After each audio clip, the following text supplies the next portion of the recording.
సంక్రాంతి అంటేనే మనము రంగురంగుల ముగ్గులు వేసేసి అందులో గొబ్బెమ్మలు పెడుతూ ఉంటాము కదండి. ఎవరి సాంప్రదాయం ప్రకారం వాళ్ళు ముగ్గుల మధ్యలో గొబ్బెమ్మలు పెడుతూ ఉంటారు.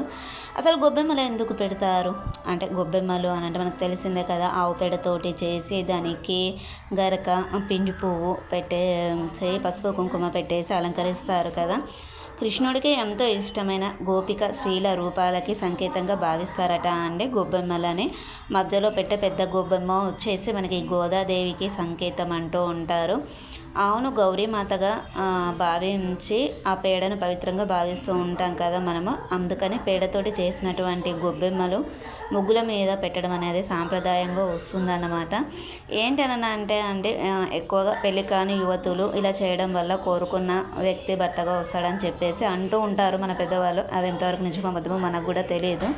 గొబ్బెమ్మల చుట్టూ తిరుగుతూ పాట పాడుతూ ఉంటారు. కొంతమంది అయితే మనకి గొబ్బెమ్మలు అంటే గోదాదేవితోటి సమానం కనుక వాటిని కాలితోటి తొక్కరు. ఇంటి లోగిళ్ళ ముందట అందంగా ఉన్న ఇళ్ళ మీద లక్ష్మీదేవి ఆశీస్సులు ఉంటాయని కూడా నమ్ముతూ ఉంటారు కదా అండి. మనకి వచ్చేసి మనం కడప మీద కూడా ఈ విధంగా గొబ్బెమ్మలను పెడుతూ ఉంటాము. అంతేకాదు అండి, గొబ్బెమ్మలను ఇంటి ముందట పెట్టడం వలన సూక్ష్మక్రిములు ఇంట్లోకి రావు అని అంటూ ఉంటారు. చలికాలం సమయంలో ఎక్కువగా మనకి జలుబు అనేది అంటే ఫ్లూ అవుట్లా వస్తూ ఉంటుంది కదా పిల్లలకి. అందుకని చెప్పేసి ఆవు పేడ ఉండడం వల్ల ఇంట్లోకి సూక్ష్మక్రిములు అనేది లోపలికి రాకుండా ఉంటాయి అని చెప్పేసి పెడుతూ ఉంటారన్నట్టు. మనకి గొబ్బెమ్మల మీద వేసే నవధాన్యాలు వాటి మీద చేరే క్రిములకు ఆహారంగా మారుతాయి అని చెప్పేసి కూడా అంటూ ఉంటారు. పూర్వకాలంలో ఆచారాలు భలే కదా అండి, అంతా సైంటిఫిక్గా ఉంటాయి కదా. ఇంకా అంటే ఇక్కడ వచ్చేసి మా సంక్రాంతి ప్రిపరేషన్ మేమేమి నోముకున్నామా అనేది చూసేద్దాము. ఇంకా మరి ఇక్కడ వచ్చేసి అత్తయ్య గారిది వచ్చేసి కాఫీ కప్పుల నోము, ఇంకా గరిస ధాన్యం నోము అన్నమాట. గరిస ధాన్యం నోము నాది వచ్చేసి ఎడ్ల బండి నోము, గడపల నోము. వాటికి సంబంధించినటువంటి టోటల్ ఐటమ్స్ అన్నీ ప్రిపేర్ చేసేసుకున్నాము. ఈ విధంగా మనకి కవర్లో పెట్టేసుకొని త్వరగా ఈజీగా అయిపోతుంది కదా, ఎవరికి కూడా మిస్ అవ్వకూడదు అన్న ఉద్దేశంతో చేసేసుకున్నాము.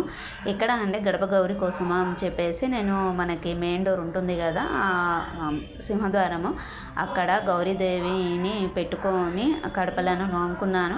ఇది వచ్చేసి అంటే ఆప్షనల్, అది ఎవరి ఇష్టం వారు. మనకి ఏంటి అని అంటే మనకి టైం ఉండాలి, చేసేవారు ఉండాలి, ఓపిక ఉండాలి, అన్ని రకాలుగా ఉండాలన్నమాట.